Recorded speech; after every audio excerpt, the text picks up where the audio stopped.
হাজারো ব্যথা বেদনার পরে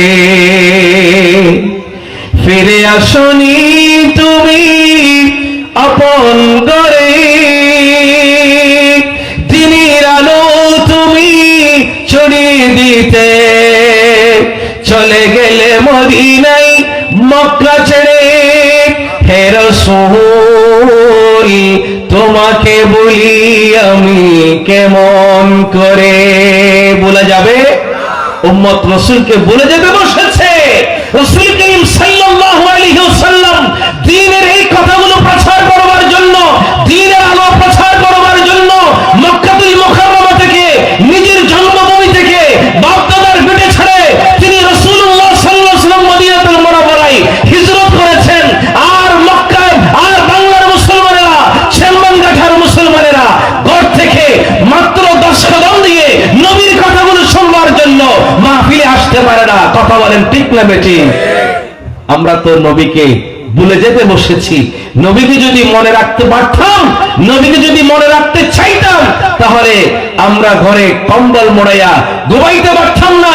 সেই নবী দ্বীন প্রচারের জন্য, দ্বীন কায়েমের জন্য, আমাকে মানুষ করবার জন্য, আমাকে জান্নাতি করবার জন্য নিজে ইট পাটকেল খেয়েছেন, দমদান মোবারক শহীদ করেছেন, রক্তাক্ত হয়েছেন, রক্ত দিয়েছেন উহুদের ময়দানে, দমদান মোবারককে শহীদ করেছেন। সেই নবীর কথাগুলো শুনবার মতো সময় সুযোগ আমাদের হয় না। কথা বলেন ঠিক? আল্লাহু আকবার। ইয়া রাসূলুল্লাহ, ইয়া গাউসুল আজম দস্তগীর জিন্দাবাদ। ঠিক কিনা ভাই? ঠিক বলেন? আমি বলবো আর দেরি করবেন না, চলে আসুন আমরা মূল আলোচনায় ইনশাআল্লাহ চলে যাচ্ছি। রাজি আছেন তো? ভালো লাগে কিনা? महबूब की महफिल को महबूब सजाती है, आते ही वही जिनको सरकार बुलाती है। अल्लाहुम्मा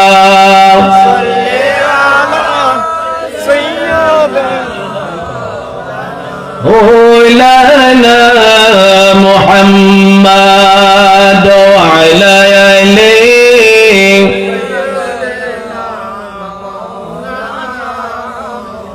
নবীজির মাহফিল আসলে আপনারা কার মেহমান হয়ে যান? নবীজির মেহমান হয়ে যান। সুবহানাল্লাহ বলবেন না? আর যখন নামাজ পড়ার জন্য মসজিদে যান, তখন আমার আল্লাহর মেহমান হয়ে যান। সুবহানাল্লাহ। হাদিস বলছিল। আসুন, আমাকে যে বিষয়টি দেওয়া হয়েছে, আমি প্রথমে নামাজ নিয়ে একটু আলোচনা করব। যেহেতু সূরা বনী ইসরাঈলের 23 নম্বর আয়াতের শুরুর একটুকু অংশ তেলাওয়াত করেছি, সেখানে যারা পিছনে দাঁড়িয়ে আছেন ভাইরা একটু মেহেরবানি করে চেয়ারে বসে যান, চেয়ারে বসে যান সবাই।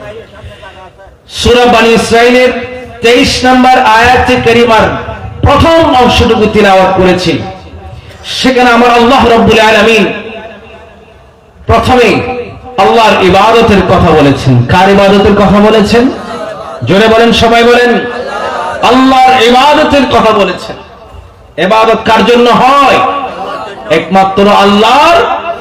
পৃথিবীতে আর কারো জন্য ইবাদত হয় না।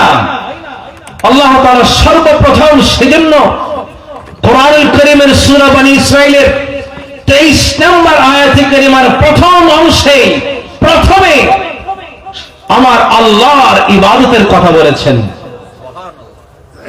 নারায়ে তাকবীর, নারায়ে রিসালাত, নারায়ে গাউসিয়া। প্রধান বক্তার আগমন আল্লামা আবুল হাসান মোহাম্মদ ওমাইর রাজভী মাদাজিলুল আলী। সবাই জিন্দাবাদ বলেন, সবাই বলেন মারহাবা, আহলান সাহলান।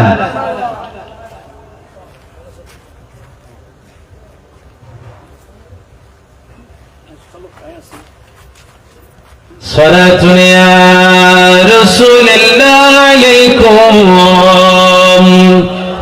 سلام يا حبيب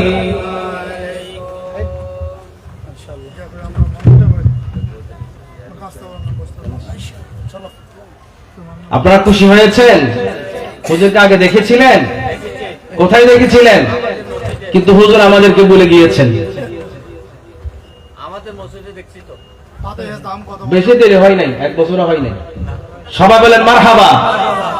বর্তমান সময়ে আমরা আল্লামা নঈমী সাহেব রহমতুল্লাহ আলাইহি হুজুরকে হারিয়ে ফেলেছি, আল্লামা জালালউদ্দিন আল কাদেরী রহমতুল্লাহ আলাইহিকে হারিয়ে ফেলেছি, ইমামে আহলে সুন্নাত আল্লামা হাশমি সাহেব হুজুরকে আমরা হারিয়ে ফেলেছি, আল্লামা মুফতি মুজাফফর রহমতুল্লাহ আলাইহিকে আমরা হারিয়ে ফেলেছি।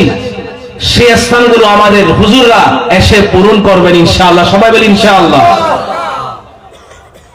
আমার আল্লাহ বলছেন আউযু বিল্লাহি মিনাশ শাইতানির রাজীম বিসমিল্লাহির রাহমানির রাহিম ওয়া ক্বাদা রাব্বুকা আল্লা তা'বুদু ইল্লা ইয়্যাহু ওয়া বিল ওয়ালিদাইনি ইহসানা। মহান রব্বুল আলামিন কুদরতের ভাষায় বান্দাকে উদ্দেশ্য করে বলছেন ওয়া ক্বাদা রাব্বুকা, তোমার রব ফয়সালা করে দিয়েছেন, তোমার রব নির্দেশ দিচ্ছেন, তোমার রবের ফরমান জারি হয়ে গেছে।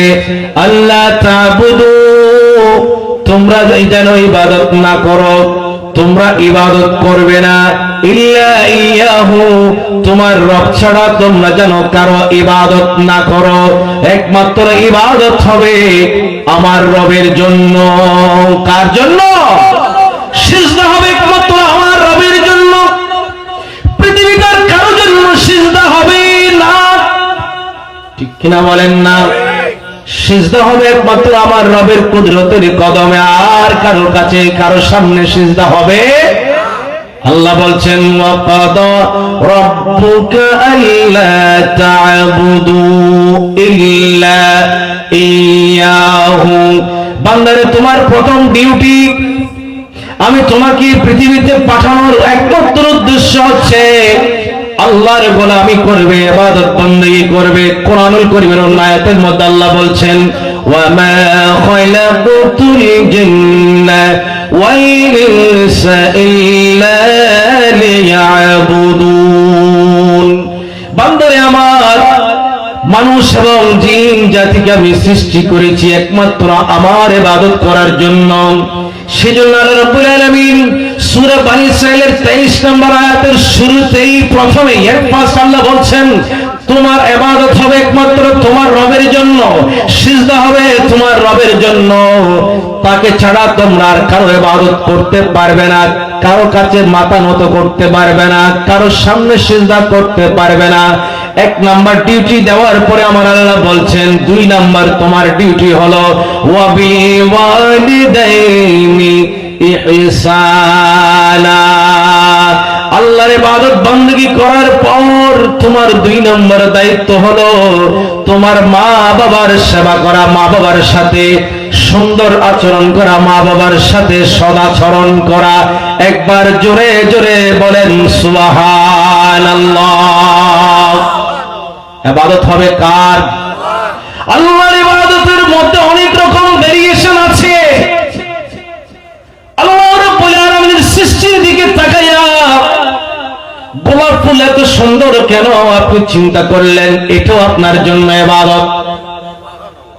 আপনি আল্লাহর বান্দার দিকে তাকাইয়া সুবহানাল্লাহ বললে এত সুন্দর মানুষ আল্লাহ কিভাবে সৃষ্টি করতে পারেন? আমাদের আজকের প্রধান মেহমান যিনি আসলেন তাকে আল্লাহ কত বেশি আলম দিয়েছেন, আপনারা শুনে বলবেন সুবহানাল্লাহ। এটাও বলা আপনার জন্য ইবাদত হয়ে যাবে। আজকের প্রধান মেহমান যিনি আসলেন তার চেহারাটা সুন্দর, দাড়ি মোবারক গুলো এত সুন্দর, আপনারা দেখেই বলবেন এত সুন্দর দাড়ি হতে পারে, আপনারা বলবেন মাশাআল্লাহ। একটা উদাহরণ দিলাম, এরকম ছোট ছোট বিষয়গুলো পর্যন্ত আল্লাহ ইবাদত হিসেবে গণ্য করেন। সুবহানাল্লাহ বলবেন না? ও বন্ধুরা আমার, আল্লাহর বিশালতা দেখে আসমান থেকে আপনি সুবহানাল্লাহ বললেন, এটা আপনার জন্য ইবাদত হবে।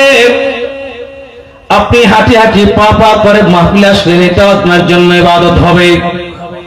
মাহফিলে বসে আমার নবীর নাম উচ্চারণ করেছেন, এটাও ইবাদত হবে। আমার নবীর উপর দরুদ শরীফ পাঠ করলে এটা ইবাদত হবে।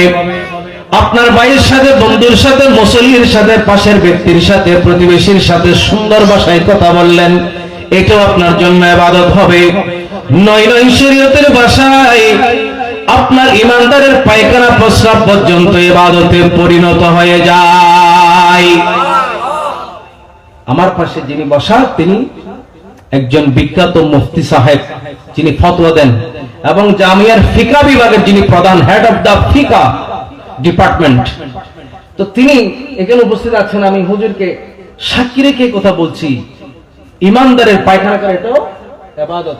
হুজুর ঠিক আছে? প্রস্রাব করা এটাও ইবাদত। শরীয়তের ফয়সালা হলো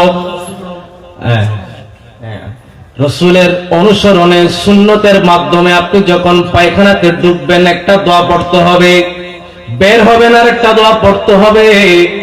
যদি এটা ইবাদত না হতেন তাহলে রাসূল আমাদেরকে এই দোয়াগুলো শিখাতেন না। কথা বলেন ঠিক কিনা?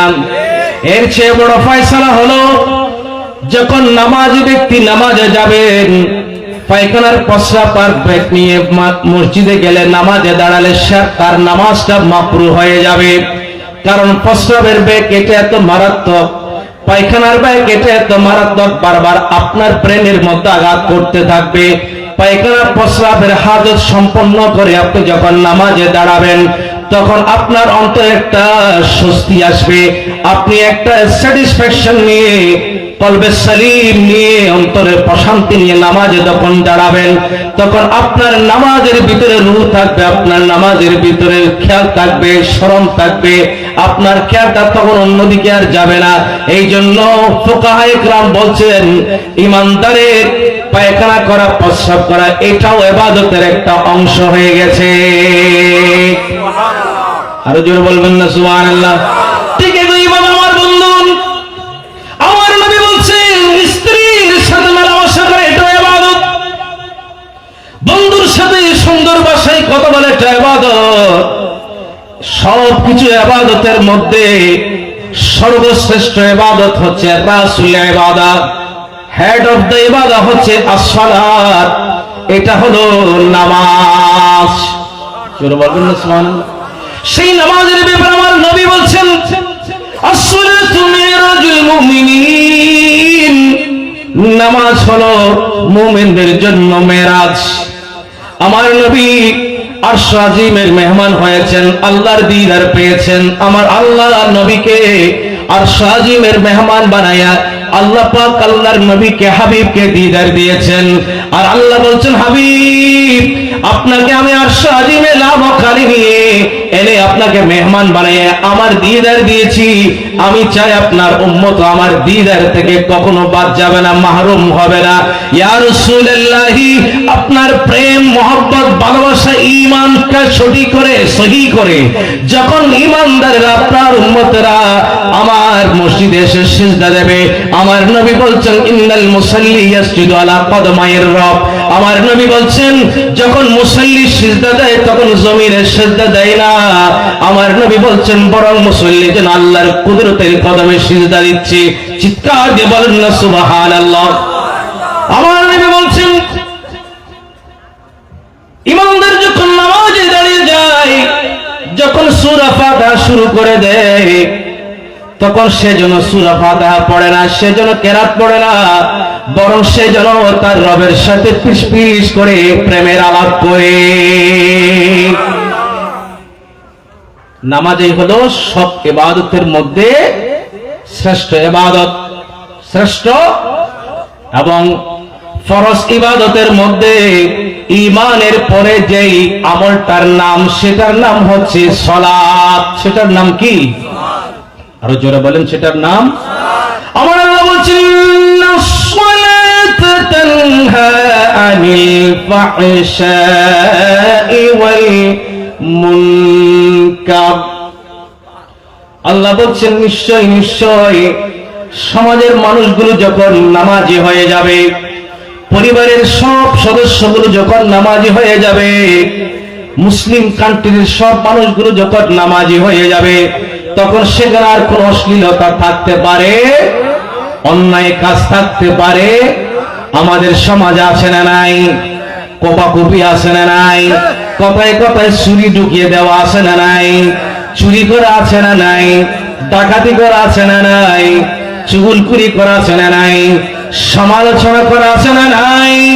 সবকিছু ঠিক হয়ে যেত যদি সমাজের সবগুলো মানুষকে যদি আমরা মসজিদে নিয়ে আসতে পারতাম। ঘোষণা কার? আরো জোরে।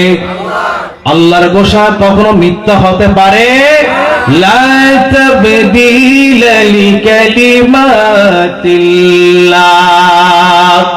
আল্লাহর ওয়াদার মধ্যে, আল্লাহর ঘোষণার মধ্যে কোনো পরিবর্তন নাই, পরিমার্জন, কোন খেলাফ। কিন্তু আমাদের মধ্যে পরিবর্তন আছে না নাই? কিছুদিন আগে এখানে ঘটেছে না, ঘটে না? কেন ঘটছে? তাদের ভিতরে যদি নামাজের মহব্বত আসতো, তাদের ভিতরে যদি আল্লাহর মহব্বত আসতো, সাথে সাথে তাদের ভিতরে মানবতা চলে আসতো। নবীর প্রেম যদি আসতো, তাদের ভিতরে নবী প্রেমের সাথে সাথে মানবতার প্রেমও চলে আসতো। কথা বলেন ঠিক কিনা? ও আমার বন্ধুরা, আমার আল্লাহ বলছেন নিশ্চয়ই নামাজ তোমাকে অশ্লীল কাজ থেকে বাধা দিবে, অন্যায় কাজ থেকে বাধা দিবে। আমাদের সমাজের মানুষগুলোকে যদি আমরা 5 ওয়াক্ত নামাজের মুসল্লি বানাইতে পারতাম, যদি হাতে ধরে একজন একজন করে মসজিদে নিয়ে যেতে পারতাম, এই সমাজটা কতই না সুন্দর হয়ে যেত। কথা বলেন ঠিক না বেঠিক?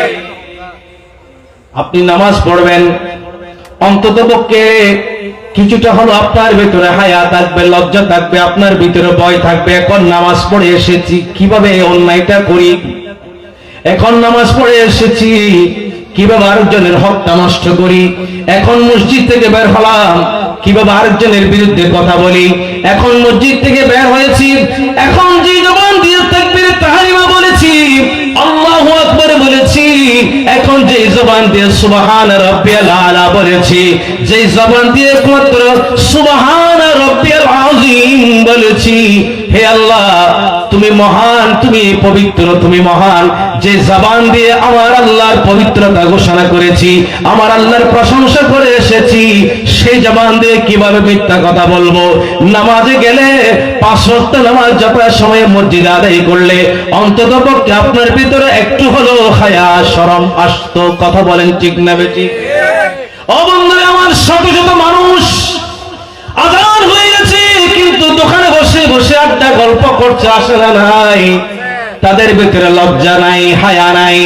মসজিদে আজান চলছে, মসজিদের মাঠে দাঁড়াইয়া গল্প গুজব করছে, আসে না নাই? মসজিদের আজান হয়ে গেছে, দোকান খোলা রেখে ব্যবসা করছে, বাণিজ্য করছে, আসে না নাই? ওয়াইযা নুদিয়া লিস-সালাত মিন ইয়াউমিল জুমআহ ফাসআউ ইলা যিকরিল্লাহ।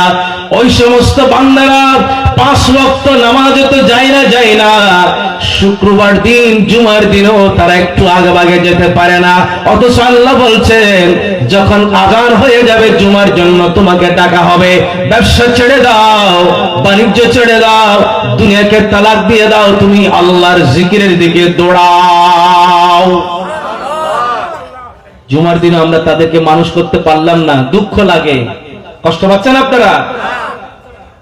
এগুলো না বললে সংশোধন কেমনে হবে? আমার বন্ধুগণ, ইচ্ছা করে অনেক মানুষ নামাজ তো ছেড়ে দিচ্ছে, আসে না নাই? টিভির সামনে বসে বসে গল্প গুজব করে করে, রাস্তায় দাঁড়িয়ে দাঁড়িয়ে, বাজারে ঘোরাফেরা করে করে নামাজের সময় কাজা হয়ে গেছে, তার কোনো খেয়াল নাই, ধ্যান নাই, চিন্তা নাই। এরকম হাজারো মানুষ আসে না নাই মুসলমানের ঘরে? ও বন্ধুরে, সেই ব্যক্তি যে নামাজ ছেড়ে দিয়েছে সে কত বড় অন্যায় করেছে, কত বড় গুনাহ করেছে, শুনলে অবাক হয়ে যাবে। আমি বিশ্বাস করছি এই কথাটা শুনবার পরে যারা শুনছেন, যারা নামাজ পড়েন না, তারা এই কথা শুনবার পরে আমার বিশ্বাস তারা আর কোনোদিন নামাজ ছেড়ে দিবেন না। হযরত মুসা কালিমুল্লাহ আলাইহিস সালামের জামানায় আল্লাহর নবী মুসা কালিমুল্লাহ আলাইহিস সালামের কাছে একজন নারী আসলো, এসে বলতে লাগলেন, হুজুর আপনি আল্লাহর জলিলুল কদর নবী, হুজুর আপনি আল্লাহর সাথে সবসময় কথা বলেন, আল্লাহ আপনাকে বড় মহব্বত করে। আমি একজন নারী নিজের নফসের উপর জুলুম করেছি, অন্যায় করেছি, গুনাহ করেছি, এত বড় গুনাহ করেছি, আল্লাহ আমাকে মাফ করবেন কিনা আমি জানি না। এত বড় অন্যায় করেছি, আল্লাহ আমাকে ক্ষমা করবেন কিনা, ক্ষমার রাস্তা খোলা আছে কিনা আমি জানি না। মুসা কালিমুল্লাহ আলাইহিস সালাম জিজ্ঞেস করলেন, ও আল্লাহর বান্দিনী, কি গুনাহ করেছো, কি অন্যায় করেছো? ওই নারী বলতে লাগলেন, হুজুর এমন অন্যায় করেছি, জঘন্য অপরাধ করেছি, বলতে ভয় লাগছে। আল্লাহর নবী মুসা কালিমুল্লাহ আলাইহিস সালাম বললেন, বলো একটু শুনে দেখি কি এমন জঘন্যতম অপরাধ করেছো। আল্লাহর বান্দিনী বলতে লাগলেন, হুজুর আমি একটা পুরুষের সাথে, যুবকের সাথে অবৈধ সম্পর্ক করেছি। জোরে বলেন নাউজুবিল্লাহ। হুজুর আমি অবৈধ সম্পর্ক করেছি, এফআইআর করেছি। হুজুর এক নম্বর অপরাধ, শরীয়তের সীমা লঙ্ঘন করেছি, অবৈধ পুরুষের দিকে চোখ দিয়েছি, নজর দিয়েছি, এক নম্বর অপরাধ করেছি, সম্পর্ক করেছি, বন্ধুত্ব করেছি, ফ্রেন্ডশিপ করেছি, অ্যাফেয়ার করেছি, এক নম্বর গুনাহ করেছি। প্রেম করতে করতে, অ্যাফেয়ার করতে করতে হুজুর তার সাথে আমার ফিজিক্যাল রিলেশন হয়ে গেছে, শারীরিক দৈহিক সম্পর্ক হয়ে গেছে। সেই সম্পর্ক থেকে আমার পেটে একটা সন্তান এসে গিয়েছে, আমি সন্তান সম্ভব হয়ে গিয়েছি, অবৈধ সন্তান আমার পেটে এসে গেল। হুজুর এই সন্তান আমি 9 মাস আমার পেটে লালন করেছি, এই সন্তান দুনিয়াতে এসেছে। হুজুর আমি সমাজে কিভাবে মুখ দেখাবো? ওগো আল্লাহর নবী, সমাজের মানুষ যদি জানতে পারে এখন আমার বিয়ে হয় নাই, কিন্তু আমার ঘরে সন্তান কোত্থেকে আসলো, সমাজ আমাকে মেনে নেবে না, অবৈধ সন্তানকে মেনে নেবে না। হুজুর আমি কি করব বুঝতে পারছি না, আমি বুঝতে পারছি না, কিং কর্তব্য বিমূঢ় হয়ে গেছি, আমি বেচান হয়ে গেছি, হয়রান হয়ে গেছি। হুজুর আমি হয়রান হয়ে গেছি, বিচলিত হয়ে গেছি, সমাজের কাছে কিভাবে চেহারা দেখাবো? এই লজ্জায়, এই অপমানে আমি আমার জন্ম দেওয়া, আমার পেট থেকে বের হওয়া সন্তানকে আমি গলা টিপে হত্যা করে ফেলেছি। জোরে বলেন নাউজুবিল্লাহ। শুধু হত্যা করে ফেলেছি তা নয়, ওই সন্তানকে হত্যা করার পরে এমন জায়গায় আমি ডাস্টবিনে ফেলে দিয়ে এসেছি, মানুষ যেন না দেখে, মানুষ যেন না জানে। হুজুর একে একে 3টা অপরাধ করেছি আমি, এই অপরাধের ক্ষমা হবে কিনা আমি তো জানি না। একটু আল্লাহর সাথে কথা বলুন, আমার জন্য ক্ষমার দরজা খোলা আছে কিনা। হযরত মুসা কালিমুল্লাহ আলাইহিস সালাম তিনি এমন নবী ছিলেন, বড় মেজাজি নবী ছিলেন। এই কথা শুনবার সাথে সাথে তিনি রেগে গেলেন, তিনি বলতে লাগলেন, হে বদবক্ত নারী, এই কমবক্ত জালিম নারী, তুমি এখনই আমার সামনে থেকে চলে যাও। তুমি এত বড় বড় অন্যায় করে, 3টা বড় বড় জঘন্যতম অপরাধ করে তুমি আমার সামনে কোন সাহসে এসেছো? এখান থেকে এই মুহূর্তে তুমি চলে যাও।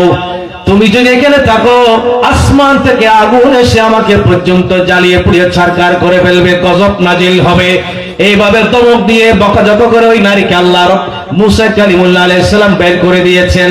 জোরে বলেন আল্লাহু আকবার। নবীরা, নবীগণ গুনাহের এই বিষয়গুলোকে এতটুকু টলারেট করতেন না, জিরো টলারেন্স। এইভাবে বের করে দেওয়ার পরে আল্লাহ রাব্বুল আলামিনের পক্ষ থেকে ওহী এসে গেল, হো মুসা কালিমুল্লাহ, কি করেছেন, কি করেছেন? আমার বান্দিনী অন্যায় করেছে, গুনাহ করেছে, অনুতপ্ত হয়ে আপনার দরবারে এসে একটু তওবা করার জন্য। আপনি তাকে তওবা না পড়িয়ে, তওবা না করিয়ে কেন তাকে বিতাড়িত করলেন? এটা তো আমার কাছে ভালো লাগে নাই। মুসা কালিমুল্লাহ আপনি কি করলেন? এই কথা শোনার পরে মুসা কালিমুল্লাহ আলাইহিস সালাম আবার বেচैन হয়ে গেলেন, দৌড়ে গেলেন, বের হয়ে গেলেন বাড়ি থেকে। ওই নারীকে অনুসন্ধান করছেন, সন্ধান করতে লাগলেন। আর এদিকে আল্লাহ রাব্বুল আলামিন ওহীর মাধ্যমে মুসা কালিমুল্লাহ আলাইহিস সালামকে জানিয়ে দিতে লাগলেন, ও মুসা রে শোনো, এই নারী অবৈধ সম্পর্ক করেছে, সন্তান জন্ম দিয়েছে, সেই সন্তানকে হত্যা করেছে, গলা টিপে মেরেছে, 3টা বড় বড় অন্যায় করেছে। ও মুসা কালিমুল্লাহ, তার জন্য ক্ষমার দরজা খোলা আছে, আমি আল্লাহ বলে দিলাম।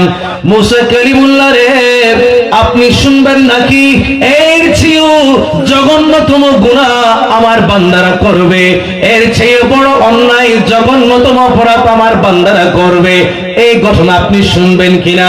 মুসা কালিমুল্লাহ অবাক হয়ে গেলেন, ও আল্লাহ, এর চেয়েও বড় জঘন্যতম অপরাধ কি হতে পারে? এর চেয়ে বড় অপরাধ কি হতে পারে? মুসা কালিমুল্লাহ আলাইহিস সালামকে আমার আল্লাহ ওয়াহির মাধ্যমে জানাচ্ছেন, ও মুসা কালিমুল্লাহ, শুনো, আমার নবীর উম্মতের মধ্যে এমন কিছু বান্দা বান্দিনী পয়দা হবে, এমন কিছু বান্দা বান্দিনী আসবে যারা ইচ্ছা করে নামাজ ছেড়ে দিবে। আমি আল্লাহ ঘোষণা করে দিলাম, আমার নবীর উম্মতের মধ্যে যারা নামাজ ছেড়ে দিবে, নামাজ তরক করে দিবে, আমি বললাম তারা এই গুনাহগার বেশ্যা নারীর চেয়েও জঘন্যতম অপরাধী হবে। একটু জোরে বলবেন না নাউজুবিল্লাহ? এখানে যারা এসেছেন সবাই তো নামাজ পড়েন, এই জন্য নাউজুবিল্লাহ একটু ছোট হয়েছে আর কি, ঠিক না? যারা নামাজ পড়ে না তারা তো বাইরে, তারা মনে হয় বড় করে করে বলতেছে নাউজুবিল্লাহ। একটু জোরে বলেন নাউজুবিল্লাহ। নামাজ এখন বলেন, নামাজ কি ছাড়বেন না রাখবেন? আমার নবী বলছেন, উম্মত, তুমি যখন নামাজ পড়ার জন্য হেঁটে হেঁটে কদম কদম দিয়ে পা পা করে মসজিদের দিকে যাও, তোমার জন্য জান্নাতি ফেরেশতারা গালিচা বিছিয়ে দেয়। তুমি দেখতে পাচ্ছ না তুমি এখন আল্লাহর মেহমান হয়ে গেছো, কুদরতের মেহমান হয়ে গেছো। জান্নাতি ফেরেশতারা বিভিন্ন ফল ফ্রুটের খাবারের রিজিকের থালা নিয়ে তোমাকে মেহমানদারি মেহমান নওয়াজি করার জন্য হাজির হয়ে গেছে। ও বন্ধুরা আমার, নামাজ থেকে ইবাদত, নামাজের ভিতরে সব রকমের ইবাদত আছে। যদি দৃষ্টান্ত দেয় এমন ভাবে বলতে পারি, যখন রাজা বাদশার বিবাহের ওয়ালিমাতে আপনি হাজির হবেন, বাদশার বিবাহের ওয়ালিমা, বাদশার ছেলের বিবাহের ওয়ালিমা, সেখানে খাবারের কি অভাব হবে? এদিকে মনোযোগ দিন। কোরমা, পোলাও, বিরিয়ানি, হালুয়া, ফ্রুট, আরো যা যা আছে আর কি, আছে না নাই? 7 রকমের আইটেম থাকে। আমাদের সামান্য বিবাহগুলোতে তো অনেক রকমের 20-50 রকমের আইটেম করে। বাদশার ছেলের ওয়ালিমা, বাদশার ওয়ালিমাতে কত রকমের আইটেম যে হবে। তা আল্লাহ বলছেন, বান্দা, তুমি বাদশার ডাকে, কুদরতের মহান বাদশার ডাকে তুমি মসজিদে এসেছো। এই নামাজ পড়ার জন্য যখন মসজিদে আসলা, দুনিয়ার বাদশার ছেলের ওয়ালিমাতে গেলে খাবারের সব রকম আইটেম যখন যেমন থাকে, আর তুমি কুদরতের মালিকের দুয়ারে, বাদশার দুয়ারে যখন তুমি মেহমান হয়ে গেছো, সেই বাদশা তোমার জন্য জান্নাতের সব মেহমান নামাজের ব্যবস্থা রেখেছে। আরেকটু জোরে বলেন সুবহানাল্লাহ। নামাজকে বলো না কাজ আছে, কাজকে বলো আমার নামাজ আছে, ঠিক কিনা? এখন আমরা বলি কি, নামাজ তো পড়তে পারবো, কিন্তু ব্যবসা চলে যাচ্ছে যে, এটা তো আর পড়তে পারবো না। বন্ধু চলে যাচ্ছে, তার সাথে কথা বলতে, কিন্তু হায়াত যে চলে যাচ্ছে, এটাকে আর ফেরানো যাবে? আমার বন্ধুগণ, নামাজ লাগবে কি লাগবে না? নামাজের সাথে হালাল রুজি লাগবে কি লাগবে না? নামাজ পড়বেন, কোটি সিজদা দিবেন, ভিতরে নবী বলছেন, তোমার কলব যদি ঠিক থাকে তাহলে তোমার নামাজ ঠিক থাকবে, ইবাদত বন্দি ঠিক থাকবে, নামাজ ঠিক থাকবে, রোজা ঠিক থাকবে, হজ ঠিক। কলবটাকে তুমি পাক রাখো, সাফ রাখো, হারাম থেকে মুক্ত রাখো, তাহলে সাথে সাথে তোমার নামাজ কবুল হয়ে যাবে, ইবাদত বন্দেগী কবুল হয়ে যাবে, তোমার মুনাজাত ফরিয়াদ কবুল হয়ে যাবে। সুবহানাল্লাহ বলেন। আমি আমার আলোচনার শেষ পর্যায়ে আরেকটা বিষয় আমাকে দিয়েছে, একটার সাথে একটা অনেকগুলো, মা বাবার খেদমত একটা, হক হালাল একটা, নামাজ একটা, এগুলো বিশাল বিশাল এক মহাসাগর। 3টে বিষয় দিয়েছে এখানে। একটু মা বাবার কথা বলি এখানে, যেহেতু বাবারা এসেছেন। আমার বাবারা সন্তানদেরকে বয়স্ক সময়ে বুড়ো হয়ে গেলে তখন তাদের থেকে ভালো আচরণ আশা করেন, যৌবনকালে তাদেরকে ভালো শিক্ষাটা দেন নাই, তাদেরকে কোরআন শিক্ষাটা দেন নাই, হাদিস শিক্ষাটা দেন নাই, আলেম ওলামার সহবতে বসান নাই, মসজিদে নিয়ে যান নাই, আলেমের মাহফিলে নিয়ে যান নাই, হাদিসের মাহফিলে, কোরআনের মাহফিলে নিয়ে যান নাই, সবকটা ঠিক সময়ে দেন নাই। তো বয়স যখন হয়েছে, বৃদ্ধ যখন হয়েছেন, বাবাকে সন্তান যখন দৌড়ায়, মাকে যখন সন্তান গালি দেয়, তখন দৌড়ায় আসো, হুজুর কি করবো, একটু দোয়া করেন সন্তানের জন্য। শিক্ষাটা শুরুতেই দিতে হবে। আমার আল্লাহ বলছেন ওয়াবিল ওয়ালিদাইনি ইহসানা। কোরআনের শিক্ষা যদি আপনার সন্তানের ভিতরে থাকে, হাদিসের শিক্ষা যদি সন্তানের ভিতরে থাকে, রাসূল করিম সাল্লাল্লাহু আলাইহি ওয়াসাল্লাম ইরশাদ করছেন আল জান্নাতু তাহতা আকদামিল উম্মাহাত। ও সন্তান, তোমার মা যখন বুড়ো হয়ে গেছে, সেই মাটা তোমার কাছে এখন বোঝা হয়ে গেছে, সুন্দর বিবি পেয়ে তোমার মাকে তুমি এখন পাত্তা দিচ্ছ না। আমি নবী ঘোষণা করলাম, তুমি যদি জান্নাতের গ্রাম পেতে চাও, তাহলে সেই মায়ের কদমের নিচে যে ধুলাবালিগুলো লেগে আছে, সেই ধুলাবালিগুলো তোমার মুখে মাখো। জোরে বলেন সুবহানাল্লাহ। সন্তানের মায়ের পায়ের নিচে সন্তানের জন্য আল্লাহ জান্নাত রেখে দিয়েছেন। নবী বলছেন সেই সন্তান বড় হতভাগা, বড় দুর্ভাগা, সেই সন্তান বড় বদনসিব, যেই মা বাবাকে পেয়েও তাদের খেদমত করে জান্নাতটা কামাই করতে পারে নাই, সেই সন্তান বড় বদনসিব, সেই সন্তান বড় হতভাগা সন্তান। জোরে বলেন নাউযুবিল্লাহ। আপনি টাকা হয়েছে, পয়সা হয়েছে, গাড়ি হয়েছে, সবকিছু হয়েছে, কিন্তু মরণের পরে সবকিছু যেন হাওয়া হয়ে যাবে, কিছুই থাকবে না। মায়ের সাথে ভালো আচরণ করেছিলেন, বাবার সাথে ভালো আচরণ করেছিলেন। নবী বলছেন রিদার রব ফি রিদাল ওয়ালিদাইন। তোমার উপরে মা বাবা খুশি আছে, আল্লাহ তোমার উপরে রাজি আছে। জোরে বলবেন না সুবহানাল্লাহ। আমাদের মুরব্বিরা একটা কথা বলে, মা বাবা হলো সন্তানের জন্য জাহিরি খোদা। এই হাদিসের উপর ভিত্তি করে আমাদের মুরব্বিরা কথা বলেন, মা খুশি বাবা খুশি, তার উপর আল্লাহ এবং আল্লাহ রাসূলও। আমার নবী বলছেন উম্মত শোনো, তোমার মায়ের চেহারার দিকে সন্তান যদি নেক নজর নিয়ে একবার তাকাও, তাহলে একটা মকবুল হজের সওয়াব দেওয়া হবে। সাহাবীরা জিজ্ঞেস করলেন ইয়া রাসূলুল্লাহ, এইভাবে কতবার দেওয়া হবে?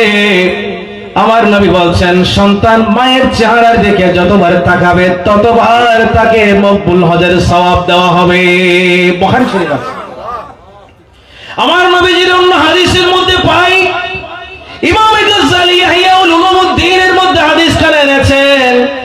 নবীজি বলছেন সন্তান যখন সকালবেলা মা এবং বাবার সাথে ভালো আচরণ করবে, খুশি রেখে সন্তান যখন ঘর থেকে বের হবে, মা বাবা যদি দুইজন থাকে, তাহলে সকালবেলা আল্লাহ রাব্বুল আলামিন সন্তানের জন্য জান্নাতের দুটি দরজা খুলে দিবে। আর সন্তান যখন বিকেলবেলা সন্ধ্যাবেলা মা এবং বাবাকে খুশি করবে, আমার নবী বলছেন আল্লাহ রাব্বুল আলামিন ওই সন্তানের জন্য আবার সন্ধ্যাবেলায় আর দুইটা জান্নাতের দরজা খুলে দিবে। সুবহানাল্লাহ, জোরে বলবেন না? তো কেউ কেউ বলতে পারেন হুজুর আমার ঘরে মা আছে বাবা নাই, কিংবা বাবা আছে মা নাই। নবী বলেন একজন থাকলে একটা দরজা খোলা হবে, দুইজন থাকলে দুইটা দরজা খোলা হবে। মায়ের খেদমত করার দরকার আছে না নাই? ও বন্ধুরা, আপনার ঘরে অভাব, ইনকাম নাই, ব্যবসা নাই, বাণিজ্য নাই, নবী বলছেন তোমার রিজিকের মধ্যে যদি বরকত চাও, তাহলে বেশি বেশি করে মা এবং বাবার জন্য দোয়া করো। পড়েন রব্বিরহামহুমা কামা রব্বায়ানি সগীরা। আমাদের মসজিদে প্রত্যেক মুনাজাতের মধ্যে অন্য কোন দোয়া বাদ গেল, এই দোয়াটা কিন্তু বাদ, ঠিক কিনা বলেন? সবাই পড়বেন তো ইনশাআল্লাহ? মা এবং বাবার জন্য আপনি যত বেশি দোয়া করবেন, আল্লাহ তাআলা আপনাকে দুনিয়াতে সম্মান দিবে, রিজিক দিবে, ইজ্জত দিবে, বরকত দিবে, আখিরাতের মধ্যে আপনার সম্মান মর্যাদা স্ট্যাটাস আল্লাহ রাব্বুল আলামিন বাড়িয়ে দিবে। জোরে বলেন সুবহানাল্লাহ। রাজি আছেন কি নাই? এই কথাগুলো আমল করবেন তো ইনশাআল্লাহ? আজকের মাহফিল কবুল হোক, আল্লাহর কাছে সেটা প্রত্যাশা করছি। আমাদের আজকের মাহফিলের প্রধান মেহমান আমাদেরকে আপনাদেরকে কোরআন হাদিসের আলোকে